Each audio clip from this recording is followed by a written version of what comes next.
तो दोस्तों आपने मेमोरी का नाम तो हर जगह सुना होगा। रैम क्या होता है, रोम क्या होता है। आपके फोन में जो स्टोरेज दिया जाता है वो भी एक तरह से मेमोरी ही होता है। क्या होता है रैम, कैसे काम करता है, आखिर क्यों इसकी जरूरत है कंप्यूटर को, क्यों इसके बिना आपका कंप्यूटर वर्क नहीं कर सकता। आइए हम डिस्कस करते हैं मेमोरी के बारे में, जाने कंप्लीट डिटेल। तो मेरा नाम है दोस्तों श्याम और मेरा आप देख रहे हैं साई श्याम नेटवर्क। तो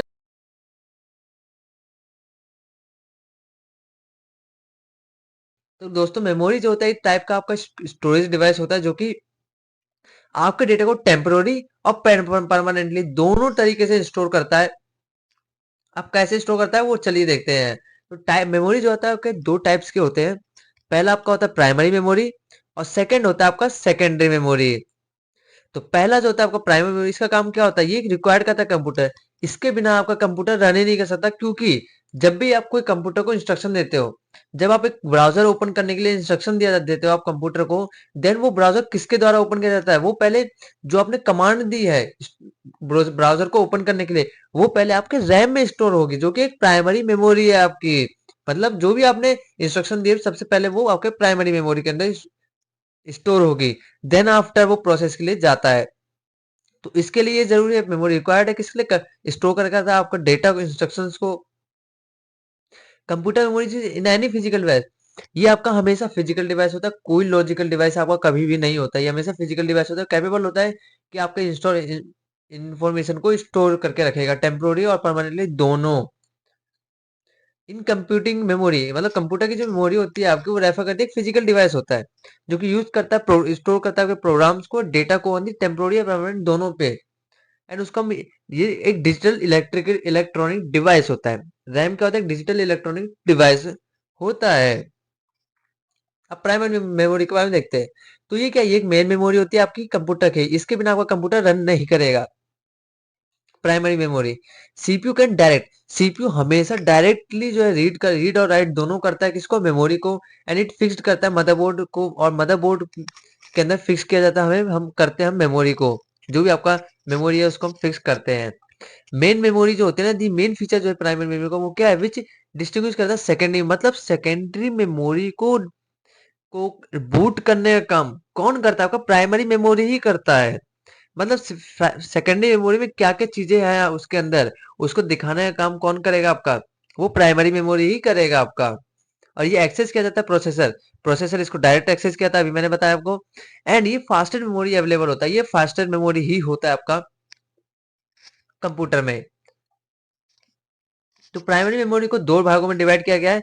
एक तो होता है आपका रैंडम एक्सेस मेमोरी जिसको हम रैम कहते हैं, और दूसरा होता है आपका रीड ओनली मेमोरी जिसको हम रोम कहते हैं।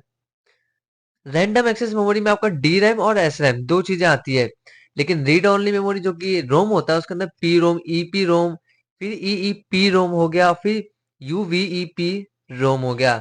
चलिए आइए आगे देखते हैं हम क्या होता है। तो पहले हम रोम के बारे में देखते हैं, जिसको क्या बोलते हैं, रीड ओनली मेमोरी कहते हैं, also known as a firmware. ये एक तरह से आपका फर्मवेयर होता है, जो कि एक फाइल्स होती है इसकी, जो कि स्टोर होती है किसके अंदर, बायोस में।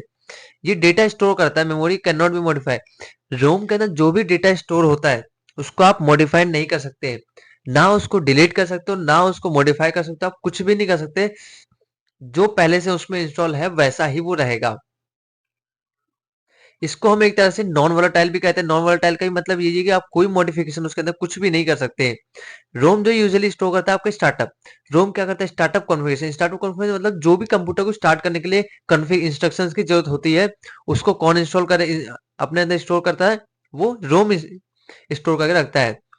और जब हम कंप्यूटर को स्विच और चालू करते हैं तो पहली प्रायोरिटी किस में जाती है, इंस्ट्रक्शंस में जाती है ऑफ अ प्रोग्राम। एक CPU BIOS, CPU is BIOS.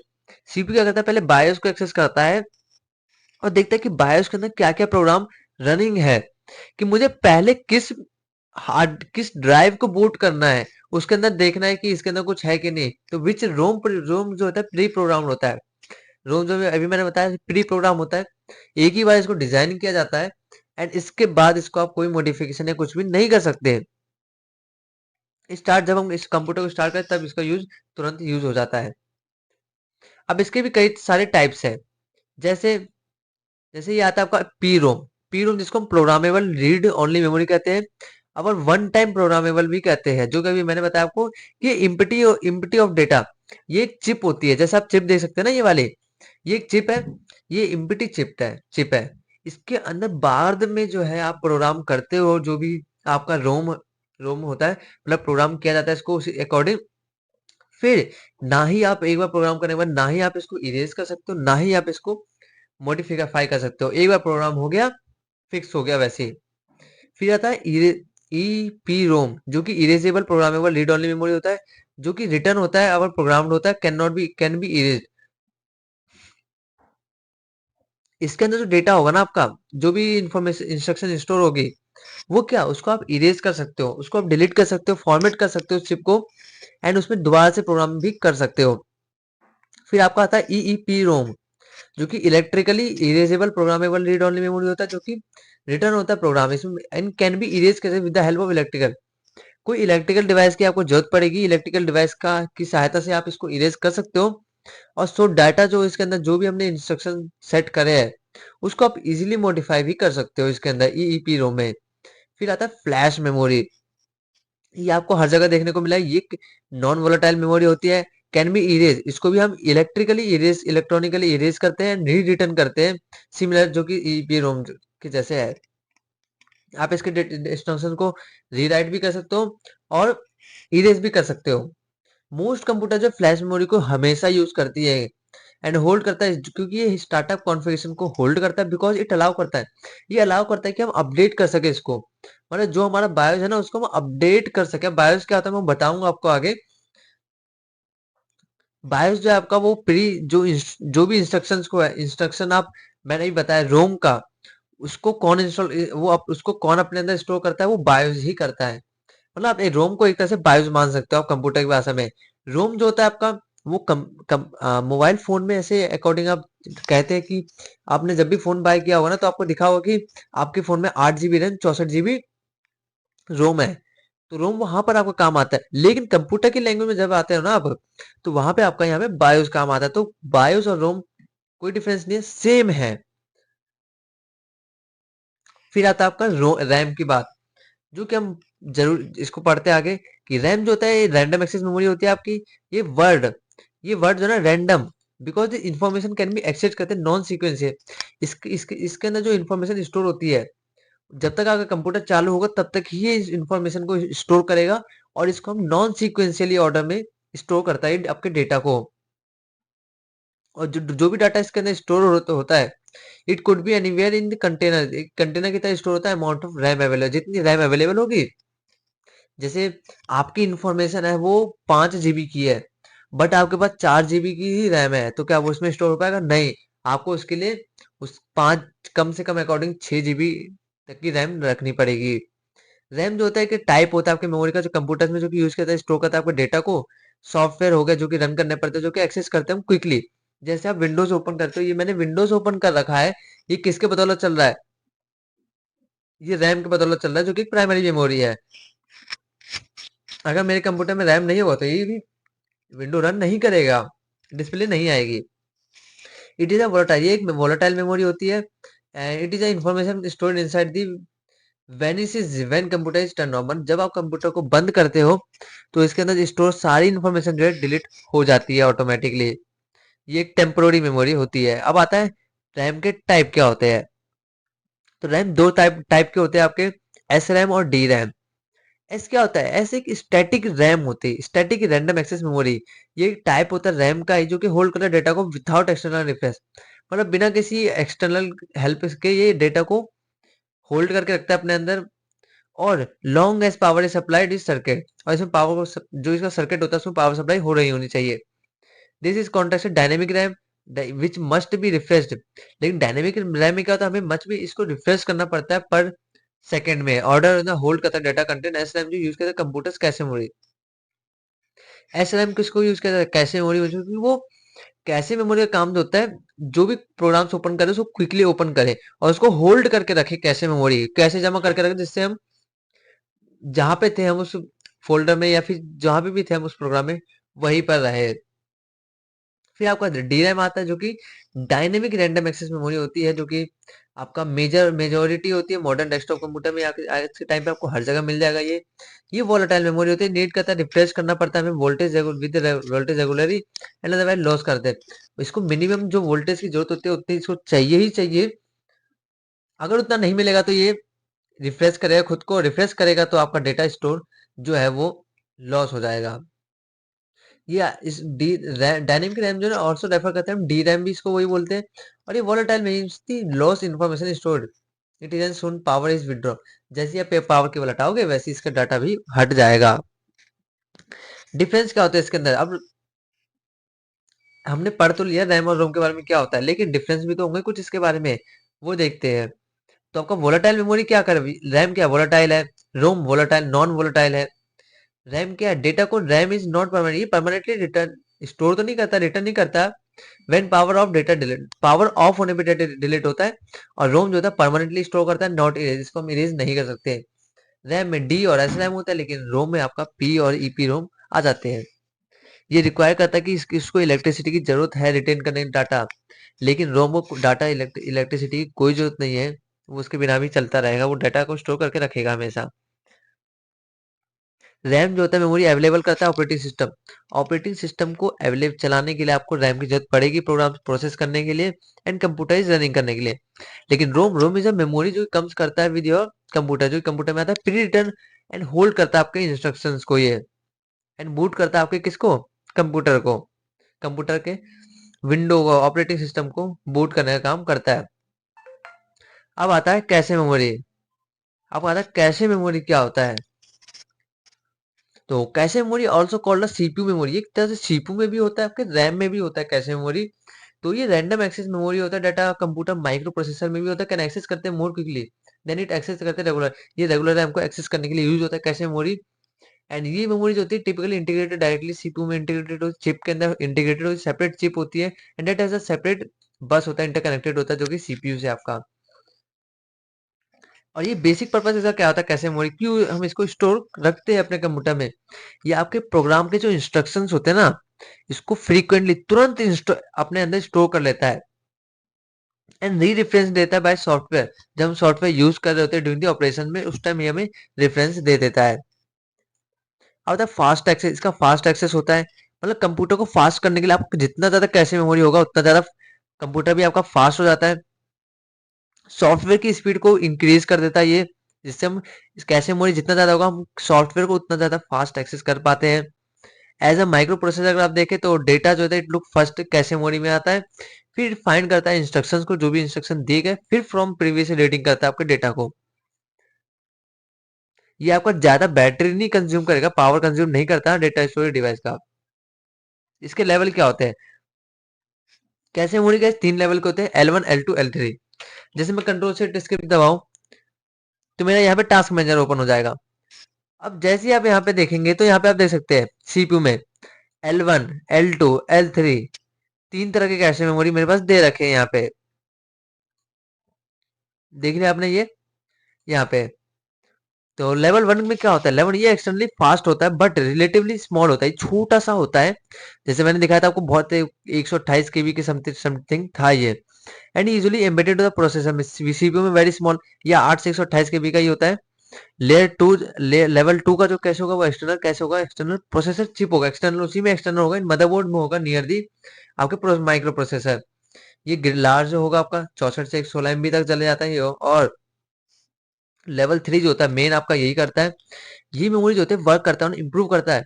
यही L3 कैशे जो होता है ना, यही आपके कंप्यूटर के परफॉर्मेंस को इंप्रूव करने का काम करता है। ये स्लोअर होता है थोड़ा देन ये L1 L2 स्लो होते हैं बट यूजुअली डबल स्पीड होती है रैम की, इससे रैम की स्पीड को डबल करने का काम जो है L3 कैशे ही करता है आपका। इन दिस केस मल्टी, अगर आपका मान लीजिए मल्टी कोर प्रोसेसर है, ईच कोर में है अपना एक डेडिकेटेड L2 L3 होगा, कैसे होगा, बट शेयर करेंगे कॉमन L3 को ही शेयर करेंगे। मतलब कहने का मतलब ये है ना कि आपका जो प्रोसेसर होता है, कई बार आप देखते हैं ना हेक्सा कोड हो गया, multi core dual core processor है आपके कंप्यूटर के अंदर, ऐसा आप देखने को मिलते हैं, फोन में भी आपको ऐसी चीज देखने को मिलेगी बहुत सारी। तो इसका मतलब वही होता है कि प्रोसेसर इतने भागों में जो है डिवाइड है आपका। जैसे ये देख सकते हैं ना आप, बेस सीपीयू में क्या दिखा रहा है, कोर मतलब कितने भागों में डिवाइड है, 2 भाग लॉजिकल डिवाइसों में भाग डिवाइड है। और कितने लॉजिकल प्रोसेसर, 4 डिवाइस, 4 प्रोसेसर है इसमें लॉजिकल में। ये बात है, यही मैं कहना चाह रहा हूँ आपसे कि मल्टी कोर प्रोसेसर में जो होगा, हर किसी का अपना एक L1 L2 कैसे होगा, बट लेकिन ये सब कैसे किसको शेयर कर रहे होंगे, L3 कैसे को शेयर कर रहे होंगे। पीसी के अंदर ना आपका 8 MB तक का होता है L3 कैसे, बट सर्वर जो होते हैं ना, सर्वर इनमें भी इसके अंदर जो आपका 8 MB से 24 MB तक चले जाता है। अब आता है synchronize D RAM, S D RAM. अब तक हमने एस रैम पढ़ा, डी रैम पढ़ा, अब हम पढ़ेंगे S D RAM, synchronize D RAM. मतलब ये जेनेरिक नेम जो है, वेरियस काइंड्स ऑफ, ये डायनेमिक रैंडम एक्सेस मेमोरी, मैंने डी रैम के ऊपर पढ़ा। ये सिंक्रोनाइज करता है क्लॉक स्पीड को। क्लॉक स्पीड की जो होती है ना आपकी, कोई माइक्रो प्रोसेसर की होती है स्पीड, क्लॉक स्पीड होती है पर प्रोग्राम एग्जीक्यूशन को शो करता है, पर सेकंड प्रोग्राम एग्जीक्यूशन। और एस डी रैम अवेलेबल होता है डीआईएम के, डुअल लाइन मेमोरी होते हैं मॉडल, क्लॉक स्पीड जो होती है आपके मेगा हर्ट्ज में होती है और हमेशा। जैसे मैं अगर आप कंट्रोल शिफ्ट स्किप दबाओ, तो यहाँ पे देखिए, यहाँ पे आपको मेगाहर्ट्ज कुछ नजर नहीं आएगा, लेकिन यहाँ पे आप देख सकते हैं क्लॉक स्पीड नजर आ रही है आपको। स्पीड लिखा है बट ये क्लॉक स्पीड ही है। कितने दिखा रहा है, 1600 मेगाहर्ट्ज। ये कितनी रैम की स्पीड ही है। सीपीयू की स्पीड नाप चेक करने के लिए हम किस में जाते हैं, गीगाहर्ट्ज में जाते हैं, और रैम की स्पीड नापने के लिए हम मेगाहर्ट्ज में जाते हैं। 1600, 3200, 800 मेगाहर्ट्ज ऐसे करके होता है। अब एस डी रैम जो हमने पढ़ा, इसकी क्लासिफिकेशन क्या है, DDR1 2 3 4, और DDR5 भी आ चुकी है, जो कि लेटेस्ट है भी पूरी। ये ज्यादा सिस्टमों में आपको देखने को नहीं मिलेगी, जो हैवी हैवी सिस्टम्स होते हैं उन्हीं में आपको ये देखने को मिलेगा। डी रैम में also known as DDR1 RAM, जिसके अंदर डबल रेट होता है एस डी रैम। तो DDR2 जो होता है और फास्ट होगी, इसके अंदर और पिन कम होंगे। ये 400 से 1060 मेगा हर्ट्ज तक आते हैं। फिर DDR रैम 3 है, DDR4 आया। ऐसी जनरेशन आप देख सकते हो, पढ़ सकते हैं इसमें क्या क्या लिखा हुआ है। DDR3 की स्पेसिफिकेशन थी। फर्क गाइस इसमें है, जब भी आप रैम देखें और पता चलना करना हो आपको कि कौन सी रैम है, तो आपको ये देखना है कि अगर आपकी DDR1 रैम है, तो बिल्कुल रैम की बिल्कुल सेंटर में जो है हल्का सा छेद होगा, जैसा देख सकते हैं आप इसमें। DDR2 है तो थोड़ा सा लेफ्ट में जाएगा, 3 में और लेफ्ट में जाएगा, लेकिन 4 जब आया ना, 4 तो वो बिल्कुल सेंटर में था। 4 जो है बिल्कुल सेंटर में था। और 5 अभी जो है मेरे पास अभी है नहीं यहाँ पे फोटो इसकी, लेकिन 5 भी सो ऐसे ही दे रखा है इसका। रैम के टाइप्स आप देख सकते हैं इसमें, काफी सारी रैम्स है, जो पुरानी रैम से थोड़ी, और ये वाली जो भी लेटेस्ट चलती है, जो कि 240 पिन की होती है, DDR3 रैम। ये सारी आपकी, ये वाली आपकी अभी लेटेस्ट चल रही है। अब रैम का आप क्लासिफिकेशन देखते हैं, DDR1 में कितनी स्पीड थी, 266 Mbps की थी, जो कि 2.5 वोल्ट का करंट ले रहा था, और डेंसिटी कितनी थी, 128। लेकिन DDR4 जो है वो कितनी, 2133 Mbps की इसमें स्पीड है। सोच सकते हैं आपकी कंप्यूटर कितना बूस्ट करता है। और DDR5 जो है उसकी तो और इससे ज्यादा स्पीड है उसकी। आप अकॉर्डिंग मांग सकते हैं उसकी स्पीड 3 से 4 GB तक की स्पीड है उसकी।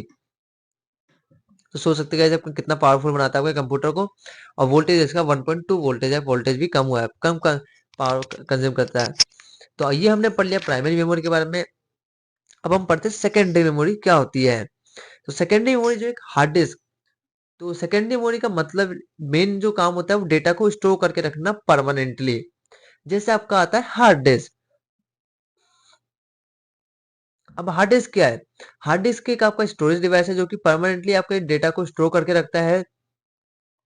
इसके अंदर जो एक रोटेटिंग प्लेट लगी होती है, मैग्नेटिक मटेरियल लगे होते हैं इसके अंदर, और डेटा को स्टोर करके रखता है, रीड करता है उसके थ्रू। जैसे आप देख सकते हैं, अगर आप एचडीडी हार्ड डिस्क में टाइप में जाए, तो यहाँ पे आपको SATA 1 2 3 ऐसे मिलेंगे, और साटा और पाटा दो ही इसके अंदर आता है। अभी आपको सारी हार्ड डिस्क जो है साटा की मिलेगी। पाटा बहुत पहले आता था, इसमें 40 पिन होते थे, जो कि आपको मैंने मदरबोर्ड वाली सीरीज में दिखाया था कि कैसा होता है इसका। और ये हार्ड डिस्क के अंदर का एक्चुअल ये होता है, ये आपकी प्लेट होती है जो कि डेटा स्टोर होता है, और ये जो होता है आपका रीड राइट हेड होता है, ये आपके हार्ड डिस्क के अंदर, जो कि डाटा को रीड करने का काम करता है। और एक्चुअल आर्म में ये होता है, ये आपका मोटर लगा होता है, जो कि इसको केस को सही घुमाने का काम करता है। अब आता है कंपोनेंट्स क्या होते हैं डिस्क में, प्लेटर होते हैं आपके, स्टेपर होते मोटर होता है, ये आप सब पढ़ सकते हैं इसको आराम से बैठ करके। और स्पिंडल मोटर मोटर होता है जो कि रीड करता है, फिर हेड होता है जो कि रीड और राइट करेगा आपके डेटा को। ट्रैक सेक्टर होते हैं इसमें 512 बाइट का डेटा हो गया। और फाइल सिस्टम क्या होता है एसडीडी में, अब फाइल सिस्टम एसडीडी में बहुत इंपॉर्टेंट है। ये आपसे कम, जब भी आप इंटरव्यू के लिए जाएंगे कभी, तो उसमें भी आपसे ये पूछा जाता है कि फाइल सिस्टम बताइए फैट के बारे में। फैट जिसका हम कहते हैं फाइल एलोकेशन टेबल कहते हैं। ये सिक्योरिटी सिक्योरिटी नहीं देता। आप इसमें पार्टीशन साइज मैक्सिमम 32 जीबी, मतलब मान लीजिए ना आपके पास 128 जीबी की एक हार्ड डिस्क पड़ी है, आपको उसको फॉर्मेट करना है, तो आप कैसे करोगे? आप फैट से नहीं कर पाओगे, फैट उसको सपोर्ट ही नहीं करता है। फैट सिर्फ 32 जीबी तक के स्टोरेज डिवाइसेस को ही सपोर्ट करता है फॉर्मेट करने के लिए या किसी भी काम के लिए, पार्टीशन बनाना या कुछ भी करना है आपको। डज डेटा कंप्रेशन को सपोर्ट नहीं करता, डज नॉट सपोर्ट डिस्क के कोटा को भी सपोर्ट नहीं करता। इतनी कमियां थी फैट के अंदर। फिर इसी का आपका जो है एडवांस वर्जन आया क्या, NTFS, new technology file system. Security भी थी इसमें। पार्टीशन आप एक 1 टेराबाइट तक का पार्टीशन बना सकते थे एक हार्ड डिस्क के अंदर। डेटा कंप्रेशन को भी सपोर्ट करता था और डिस्क के कोटा को भी सपोर्ट करता, सारी चीजें सपोर्ट करता है एनटीएफएस। फिर हार्ड डिस्क के कंपैरिजन में भी तो कुछ आया होगा ना, वो आपका आया था एसएसडी, जो कि आप आज के टाइम पे आपको पता है भी है, जो कि एसएसडी ये भी आपका सेम जो है हार्ड डिस्क की तरह काम करता है, डेटा को स्टोर करता है, रीड करता है, बट ये इससे ज्यादा फास्ट होता है, एक्सपेंसिव भी है ये। अब ऐसा क्यों है? क्योंकि इसके अंदर आपको कोई सीडी नहीं होती, ये सिर्फ चिप के ऊपर काम करता है। इसके अंदर चिप्स लगे हुए होते हैं and जो भी काम करता है। फिर आप ओडीडी ले सकते हैं, जो कि आपको सीडी डीवीडी यूज करने के लिए आपका यूज होता था, ये वाला ऑप्टिकल डिस्क ड्राइव हो गया, ये रहा सीडी, इसका सीडी। फिर डीवीडी आ गया आपका, ये सारी चीजें जो ये सेकेंडरी मेमोरी एक तरह से, क्योंकि डेटा को परमानेंटली जो है स्टोर करके रखता था। अब आता है वर्च स्विच और एसएमपीएस। गाइस यहाँ तक हमने पढ़ लिया मेमोरी के बारे में। आज हमने पूरी अच्छे से डिटेल में पढ़ा, क्या था memory, secondary memory, primary memory, detail में देखा हमने इसके बारे में। नेक्स्ट जो वीडियो होगी हमारी वो पावर सप्लाई का एसएमपीएस के ऊपर होगी। और आगे का जो भी इसका बचा हुआ है सारा मैं इसमें कवर कर दूंगा, पीपीटी पूरी खत्म हो जाएगी और हमारा कोर्स जो खत्म हो जाएगा फिर ये वाला। और मैं नेटवर्किंग और जावा दोनों स्टार्ट कर दी प्लेलिस्ट इसकी, मैं लिंक डिस्क्रिप्शन में डाल दिया, इस वीडियो को जरूर चेकआउट कीजिएगा। बहुत मजा आने वाला है इस वीडियोस में हमें, आगे की वीडियोस में। तो मिलते हैं हम गाइस अपनी नेक्स्ट वीडियो में। सब्सक्राइब कीजिएगा चैनल को, और वीडियो अच्छा लगे तो लाइक जरूर कीजिएगा। मिलते हैं हम अपनी नेक्स्ट